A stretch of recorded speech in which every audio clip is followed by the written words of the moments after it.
Hi అండి, hello అండి, మీ స్వామిసూరి అండి. దేశంలోనే ఏ రాష్ట్రంలోనే ఓ నూతన పథకం ఆరోగ్యశ్రీ పథకం అండి. ఈ పథకం అప్పటి ముఖ్యమంత్రి అయిన దివంగత నేత వైఎస్ రాజశేఖర రెడ్డి గారు ప్రవేశపెట్టడం జరిగిందండి. ఈ ప్రభుత్వం కూడా మన ముఖ్యమంత్రి గారు నారా చంద్రబాబు నాయుడు గారు కూడా ఈ పథకానికి పేదలందరికీ కార్పొరేట్ వైద్యం అందించాలనే తపనతో ముందుకు వెళ్తడం జరుగుతుంది.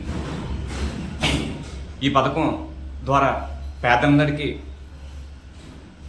ఉచిత వైద్యంగా కాకుండా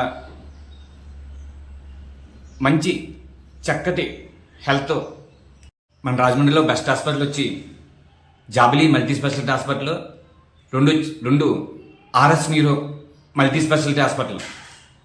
ఈ హాస్పిటల్లో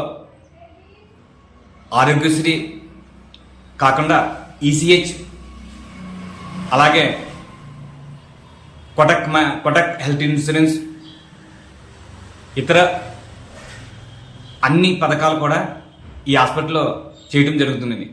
ఇక ట్రీట్మెంట్ వచ్చి ఫ్రెండ్లీ డాక్టర్, సిస్టర్స్తో కూడా ఫ్రెండ్లీగా వైద్యం చేయడం జరుగుతుంది.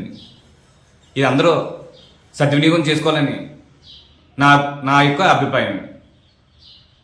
అడ్రస్ వచ్చి నారాయణ కాలేజ్, అన్నపూర్ణ మెస్ ఎదురుగా, దానవాయిపేట అండి, రాజమండ్రి. రీసెంట్గా ఈ పథకంలో నేను కూడా లబ్ధి పొందానండి. మా బాబాయ్ సజెషన్ మేరకు హాస్పిటల్లో ట్రీట్మెంట్ చేయడం జరిగిందండి. ఇలాంటి మరిన్ని ఇన్ఫర్మేషన్ తెలుసుకోవాలంటే మన ఛానల్లో సబ్స్క్రైబ్ చేయొచ్చుగా.